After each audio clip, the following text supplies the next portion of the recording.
Honestly, the love relationship reading looks a lot better than the previous reading. So I was hoping that energy comes through relationships because it just seems like it's very challenging if it came through other areas of your life that are a little bit more internal. So let me just go through this reading. But either way, Pisces, I hope that you're able to, get the support that you need, okay? It's very important because I feel like it's important overall for all signs, all people, whenever things are going on, for us to talk about things. In the process of talking things, processing our feelings, and, figuring out like a game plan, things are not going to feel so daunting and overwhelming. A lot of the times you tend to get a little bit too overwhelmed by your emotions, and you might behave in a way or make decisions based on an emotional response rather than a practical, intellectual response. So you might not always make the best decisions. And so I feel like, having a sounding board, having a person that you can vent to is going to allow you to see a different perspective. It's going to allow you to unpack a very complicated, a very emotionally charged situation so that you can see, essentially break down everything in its little part into all the little parts and pieces, and it's not going to feel so scary. Okay, so let me just go into your relationship reading here. Let me talk about the foundation. First of all, we have here the Ace of Cups, and this card, the way that it fell out, I don't know if it fell out like in the upright position or in the reverse position, but I basically feel like this is your emotional state. Okay, this is like having somebody that you really love, having somebody that you really care about. And it is a card that represents your suit of water. It's the burgeoning new relationships, or usually it's like caring very, very deeply for another person.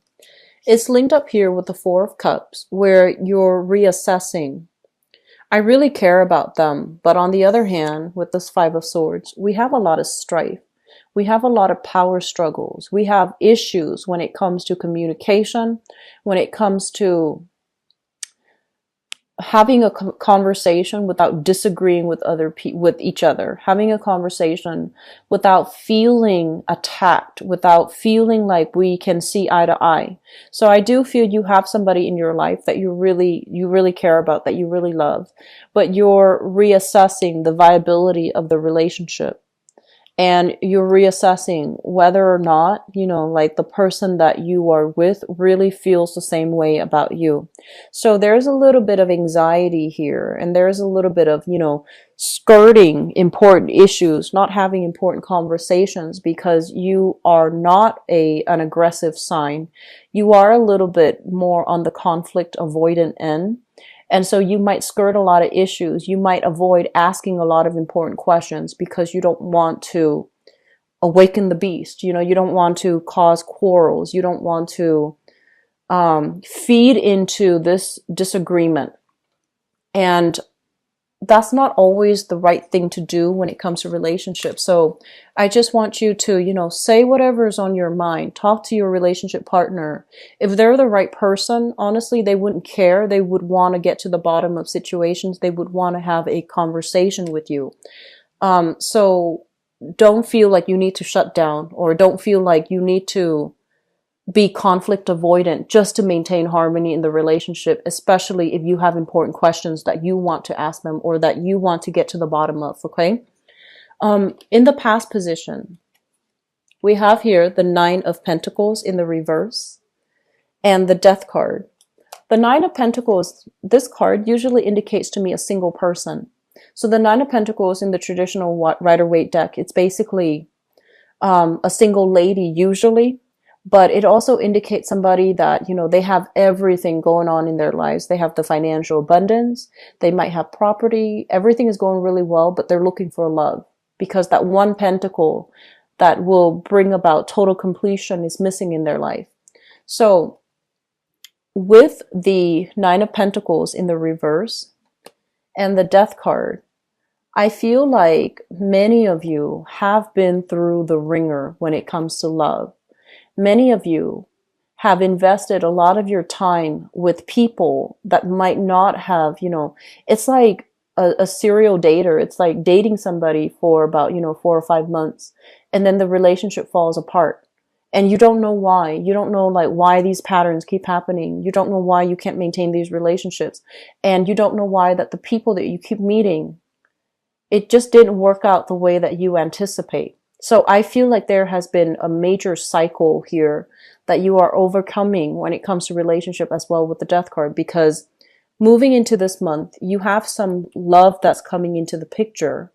And you also have the Empress in the present situation, as well as the Magician. So let me talk about this, because I feel like one of these people is you. And as loving and nurturing as you are, honestly, Pisces, I feel like the Empress is your energy. So the Empress is somebody who's very caring, very fertile as well. Be careful about pregnancy for those who are not expecting, okay? Because the Magician is somebody that can make a child happen. So if this combination goes together, it can introduce a baby into the picture. So just be careful about that if that is not something that you are expecting. Okay? If for those who are expecting, I feel like it's really potent time for fertility. Okay? So whatever your situation is, protect yourself accordingly or not. Okay? So depending on what you want. So first of all, this is your energy here with the Empress. And this is you coming into a place where you are feeling really good in your own skin, feeling beautiful, feeling abundant, feeling prosperous. Possibly, you could be male or female. Your biological clock is ticking. If you're male, you might think like, oh, I really like to have a family. If you're female, you're thinking, I really want to settle down. I want to have children. I don't know how fertile I am. And you're very fertile right now, but I feel this element about, this rush, this sense of like a biological clock ticking for both male and female. And the person that you are involved with, we have the Magician. This is a really, really smart person. This is like a great orator, somebody that dresses really well, looks really fancy, life of the party, very extravagant, a little bit more on the extravagant side when it comes to his or her spending. Both of these are extravagant when it comes to spending. Both of these are a little bit self-indulgent, but I feel more so with the Magician, because look at him with his martini glass, and this can be male or female, but they're really, I feel like they spend money like there's no tomorrow. So I feel that there's a lot of attraction here. You might have attraction with somebody, and you might really like this person, and they really, really like you. But if you look at this combination, there's something a little bit off, right? Because the ideal partner for the Empress is the Emperor. And the ideal partner for the Magician is not really the Empress. It could be the High Priestess.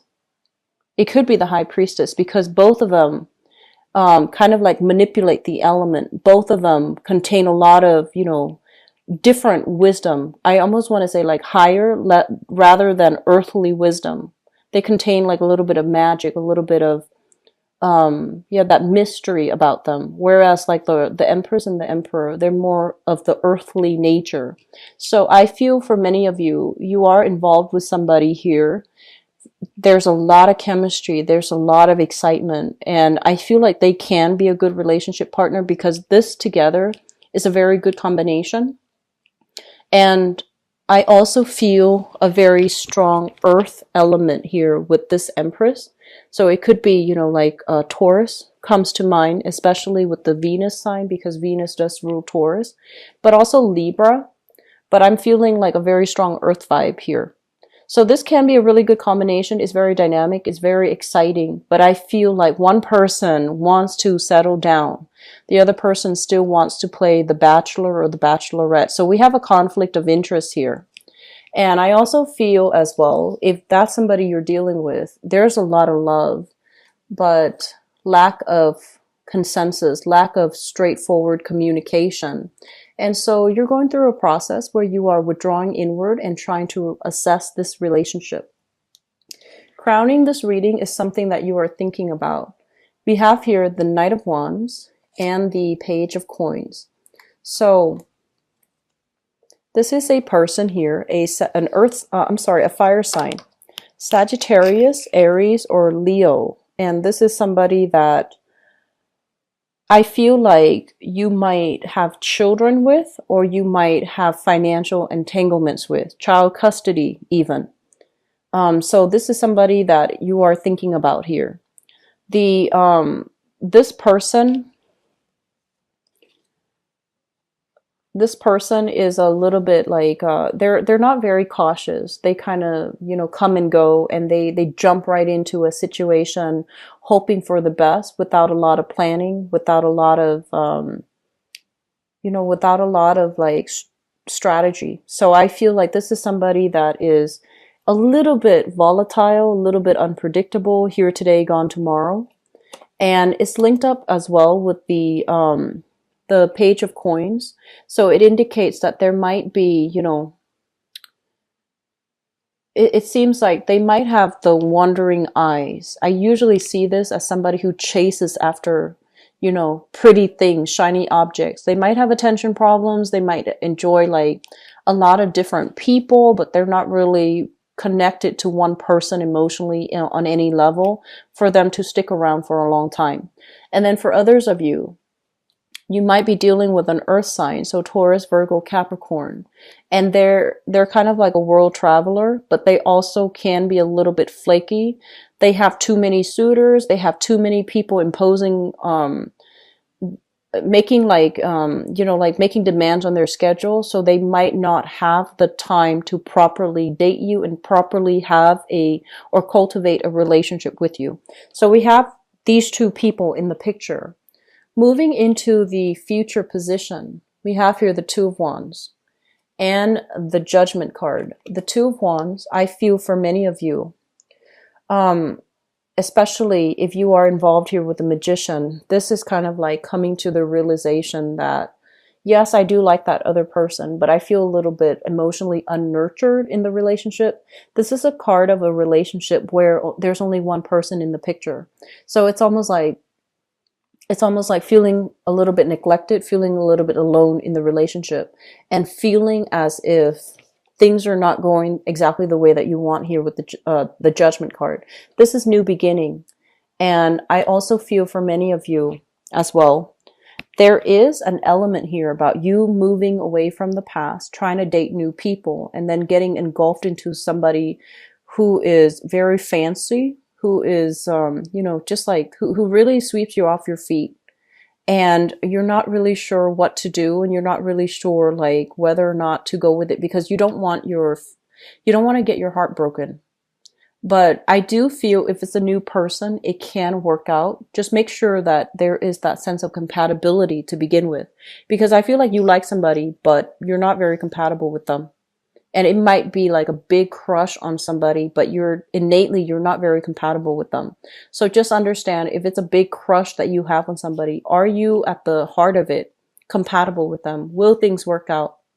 Because I feel like you're harboring some feelings for a person. Excuse me.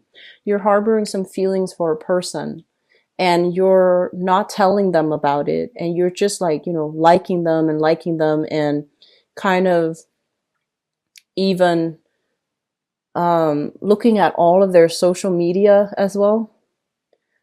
Looking at their social media, wondering if they're dating, or even, stalking them to see like, who are they dating? Who are they with? Where are they? What city are they in? So I feel like you might be with somebody that's like here today, gone tomorrow, and you like them a lot, but you're not making your feelings shown. So my advice is, if you know for a fact that you're compatible and you want to let them know, do it. Because I feel like they like you too, and you're a very good match for them, but they might want different things out of life. But I feel like they're honest. They're going to tell you so. And then for others, I feel like it's not even unrequited love, because it's not known by the other person. I just feel like you're harboring a crush, a really big crush for somebody, but you're not letting them know. Okay, so just let it out. It'll be so much easier. And then that way you have your answers, okay? So I hope the reading is helpful for you guys. Let me just see here. And I'm sensing for some of you as well, it's like liking somebody and then finding out that they have a girlfriend or a boyfriend, like finding out finally that they are attached and you're just kind of kicking yourself like, I should have let them know sooner. So don't be on the tail end of that, okay?